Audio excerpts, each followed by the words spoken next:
تو رب کی بارگاہ میں اقرار جرم کر لیں، یا اللہ مجھ سے غلطی ہو گئی ہے، مجھ سے خطا ہو گئی ہے، میں ہوں ہی خطا کا پتلا، الانسان یرکب من الخطاء والنسیان، انسان تو بنا ہی خطا سے ہے، انسان تو بھلے ہی بھول چوک سے ہے۔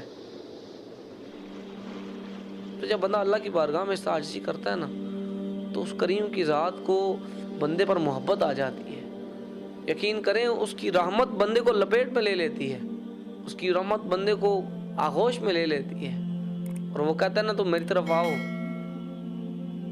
تم میری طرف ایک قدم آؤ، میری رحمت تمہاری طرف 10 قدم چل کے آئے گی، اور تم میری طرف چل کر آؤ، میری رحمت تمہاری طرف دوڑ کر آئے گی۔ تو آج بھی بلا رہا ہے، وہ تو آج بھی قرآن پاک میں کہہ رہا ہے یا ایھا الانسان ما غرک بربک الکریم، وہ انسان، وہ تجھے کریم رب کے بارے میں دھوکے میں ڈالا کس نے ہے؟ کون سی ایسی چیز ہے جس نے تجھے دھوکے کے اندر ڈال دی ہے؟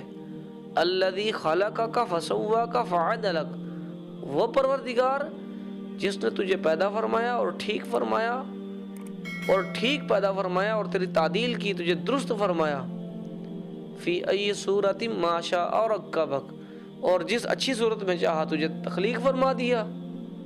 پھر انسان نے کیا کیا؟ ہونا تو یہ چاہیے تھا، اللہ نے اتنا کرم کیا ہے، ہونا تو یہ چاہیے تھا کہ ہم لوگ سجدے میں پڑے رہتے، اس کی عبادت بجلاتے، اس کا شکر ادا کرتے، لیکن انسان نے کیا کیا؟ اللہ فرماتا ہے کلا بل تکذبون بالدین، نہ شکر انسان نے آخرت کو جھٹلا دیا، قیامت کا انکار کر بیٹھا۔ اللہ فرماتا ہے فکر کی ضرورت نہیں ہے، وَإِنَّ عَلَيْكُمْ لَحَافِظِينَ، یہ 2 کندھوں کے اوپر تمہارے دو محافظ بیٹھے ہوئے ہیں جو دیکھ رہے ہیں تم کیا کرتے ہو۔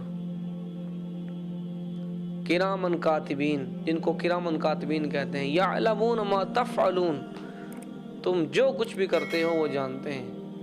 اور وہ قرآن پاک میں بندے کو وارننگ دے رہے ہیں، کیا کہہ رہے ہیں؟ من اعرض عن ذکری فإن له معیشۃ ضنکا، اللہ فرماتا ہے جو بندہ ہمارے ذکر سے منہ پھیرے گا نا، ہم اس کا جینا تنگ کر دیں گے، ہم اس کو نفسا نفسی کے اندر مبتلا کر دیں گے، ہم اس کو تنگ دست کر دیں گے۔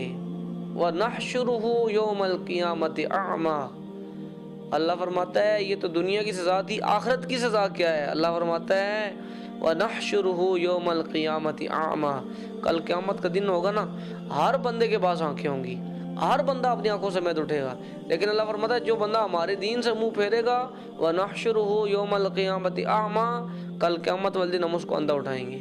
تو وہ بول پڑے گا، وہ عرض کرے گا اللہ کی بارگاہ میں، کہے گا یا اللہ لما حشرتنی اعمیٰ، یا اللہ ہر بندے کو آنکھیں دی ہوئی ہیں، مجھے کیوں اندھا اٹھایا ہے؟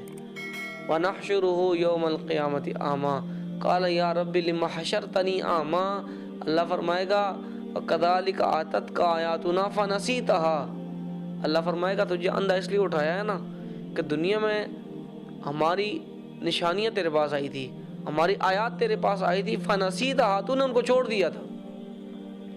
فَكَذَلِكَ الْيَوْمَ تُنْسَى، ڈرا دینے والی بات ہے، اللہ فرماتا ہے جس طرح تو نے دنیا میں ہم کو چھوڑ دیا تھا، ایسے آج ہم تم کو چھوڑ دیں گے۔ اور جس کو اللہ چھوڑ دے وہ کہاں جائے گا؟ اس کی کوئی ٹھکانہ ہوگا، اس کی کوئی جگہ ہوگی؟ جس کو اللہ چھوڑ دے، جس کو اللہ عذاب دینے کا ارادہ کرے، اس کو کون بچا سکتا ہے؟ جس کو اللہ چھوڑ دے اس کو جہنم کے عذاب سے کون بچا سکتا ہے؟